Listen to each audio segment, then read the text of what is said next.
Kurtuluş Savaşımız için bu İstiklal Savaşı'ydı. Yuvada ne kaldıysa işte onu kurtarma savaşıydı, diyor Fransız gazeteci Berthe Georges Golis.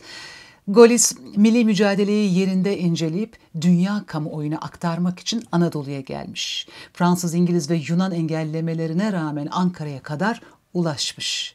Ziyaretinin başından sonuna hayranlıkla izlediği Mustafa Kemal Paşa'nın sözlerini dikkatle dinliyor Fransız raportör.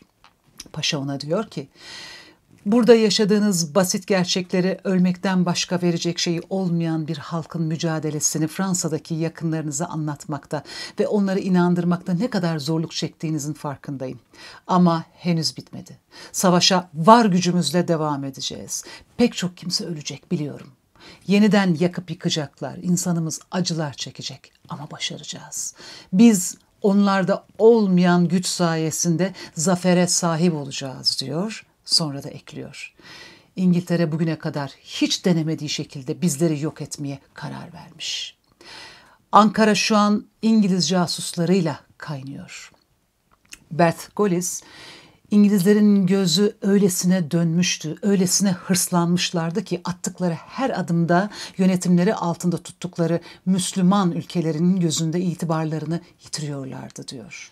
Müslüman azınlıkları kışkırtmak, din adamı kisvesi altındaki hainleri milli mücadelecilere karşı kullanmak, paralar dağıtarak fitne fesat yaymak, her türlü istihbarat operasyonunu uyguluyorlar ve bundan asla vazgeçmiyorlar İngilizler. Asırlardır önlerine çıkan Türk milletini kökünden kazımak ve kımıldayamayacak hale getirmek için askerleriyle yurdun dört bir yanını işgal ediyorlar. Kinleri büyük, öfkeleri tükenmez. Anadolu vızır vızır işgal askeri ve ajanı kaynarken 1920'nin Temmuz ayında Hindistan Hilafet Heyeti temsilcisi geliyor İstanbul'a. 40 yaşlarında, yuvarlak yüzlü, topluca bir adam. Adı Mustafa Sagir.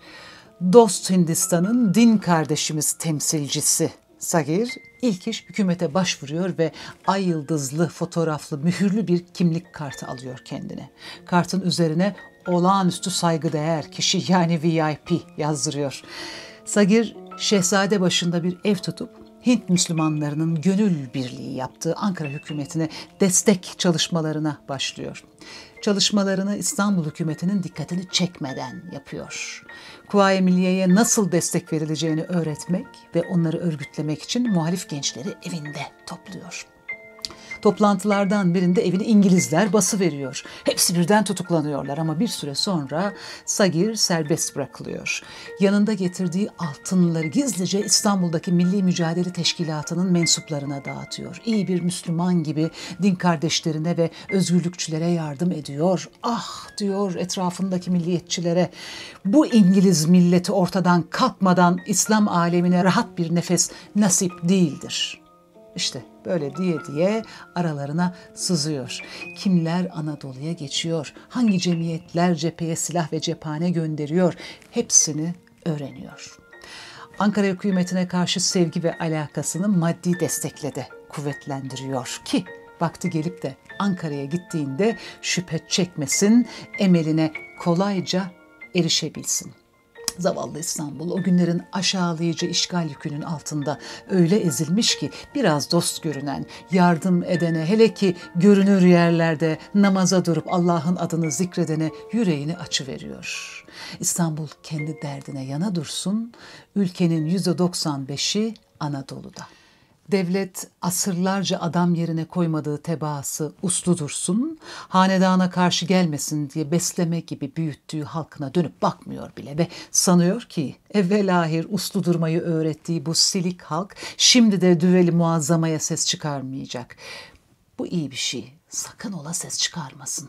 Azmasın ki büyük devletler de bize af ve insaf lütfetsinler. Ama kimsenin istiklale dair umudunun olmadığı o günlerde kaderin kahraman ilan ettiği biri var Anadolu illerinde. Bir tek o güvenmiş üvendireyle habire dürtülen öküz gibi burnundan soluyan milletine. Ankara'da korkana korkutana meydan okuyor. Son bir gayretle başını su yüzüne çıkarsın diye omzuna alıyor ülkü kardeşlerini ve ufukta görünen karaya kadar yürütüyor hepsini. İşte ondaki bu padişahlara, sadrazamlara, nazırlara bedel gücü gören İngiliz kuvvetleri bir yolunu bulup gönderiyorlar dindaş kisvesiyle yurda giren Mustafa Sagir'i Ankara'ya. Peki gerçekte kim bu pek muteber kişi, neye geliyor Ankara'ya? Daha küçük bir çocukken babasız kalan Sagir, Hindistan'ın fakir, döküntü mahallelerinden birinde anasıyla yaşıyorken zekasıyla, kurnazlığıyla, arkadaşlarını punduna getirip alt etmesiyle tanınıyor.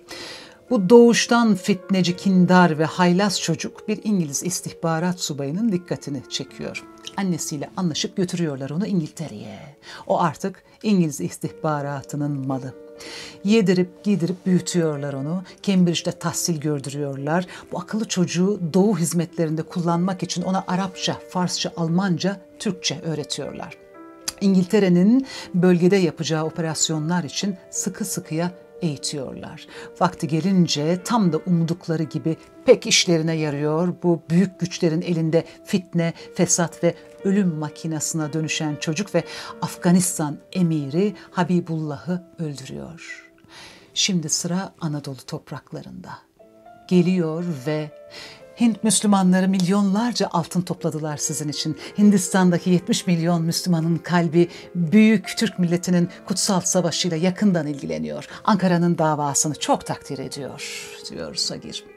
İçişleri Bakanı Adnan Adıvar'la milletvekilleriyle görüşüyor. Onlara yanında getirdiği sahte referans mektuplarını sunuyor. Yunus Nadi'ye yayınladığı günlük gazeteleri büyük paralar karşılığında satın alıp Hindistan'a göndermeyi, bu vesileyle Hint dindaşlarımızı da onların bu haklı mücadeleleri konusunda bilgilendirmeyi teklif ediyor. Herkes memnun, herkes hayran Mustafa Sagir Han'a. Ankara'da yaşadıklarını gün gün yazıp postalıyor bu yerlere bu gizemli adam. Ancak İstanbul hükümetine yakalanmamak için ilaçlı mürekkeple görünmez mektuplar yazan bu adamda bir gariplik seziyor İçişleri Bakanı Adnan Bey. Onun izniyle ve eliyle postaya teslim edilen zarfın içindeki kağıtların çoğu şifreli ama havadan sudan lafların yazıldığı okunur kağıtlarda yazanlar ilgisini çekiyor Adnan Bey'in. Ankara'da Alman yoktur, Hint'te de yoktur. Yalnız Ankara'ya gelip Türk hizmetine giren Hintliler vardır, yazıyor mektupta. Allah Allah. Kime malumat veriyor acaba bu adam? Onun neyine ki Ankara'daki Alman'ı, Hint'i? Giden gelen tüm mektuplara el koyuyor Adnan Bey ve okunmaz mektupları okunur hale getirtmeyi aklına koyuyor. O mektuplarla uğraşa dursun bir gün nihayet kendisinden randevu koparan Sagir'i sonuna kadar dinliyor Mustafa Kemal Paşa. Soğuk, buz gibi gözlerle süzüyor onu. Herkesin hakkında delici, yakıcı, büyüleyici diye tabir ettiği gözlerine bakamıyor bir türlü Sagir. Paşa'yla konuşurken sağa sola kaçırıyor bakışlarını. Attığı yalanları gizleme telaşıyla abartıyor da abartıyor. Tabii Paşa yutmuyor bu kendini bilmezin sözlerini ve ertesi gün Mustafa Sagir'in vaatlerinden pek etkilenen Yunus Nadi'ye teşhisini söyleyiveriyor. Casustur, casus. Kiminin hayran kaldığı, kiminin sadece şüphe duyduğu bu azılı suçlunun casus olduğunu yaptıkları kısa görüşmede tespit eden Mustafa Kemal Paşa ferasetiyle çözüveriyor meseleyi. Nitekim bir süre sonra Adnan Bey elinde kimyager Avni Refik Bey'in hazırladığı amonyak ile okunur hale getirdiği mektubu alıp geliyor Paşa'ya. Sagir yazdığı mektuplarda İstanbul'daki istihbarat subayına milli mücadelenin başkomutanı Mustafa Kemal Paşa'ya düzenlemek üzere olduğu suikast planını gün gün anlatmış. Fakat katil sıfatıyla bilinen bu casus kendinden kat be kat zeki, vatansever ve cevval Türk subaylarının arasında köşeye kıstırılıyor. Ve işte böylece Sagir'in İstanbul'da bulunan istihbarat subayı Albay Nelson'a ve tüm İngiliz istihbaratına hizmet ettiği, ilişki ağının Lord Curzon'a kadar uzandığı çıkıyor ortaya. İstiklal Mahkemesi'nde yargılanıyor Sagir ve verdiği ifadesinde her şeyden evvel bir İngiliz tebaasıyım ve çocukluğumdan itibaren onlar tarafından yetiştirildim. Şayet Türkler de bana İngilizler kadar iyi davranmış olsalardı o takdirde bütün kalbim ve ruhumla onlar için çalışırdım, diyor. İngilizler bu itirafı yapan azılı casusu yani Mustafa Sagir'i, Mustafa Kemal Paşa'yı öldürme görevini yerine getiremediği için öylece ortada bırakıveriyorlar. Amaca ulaşmak için her şeyi mübah gören İngilizler, ömrü boyunca büyük ihanetlerin maşası olsun diye yetiştirdikleri ve kullandıkları Sagir'i hiç sahiplenmiyorlar.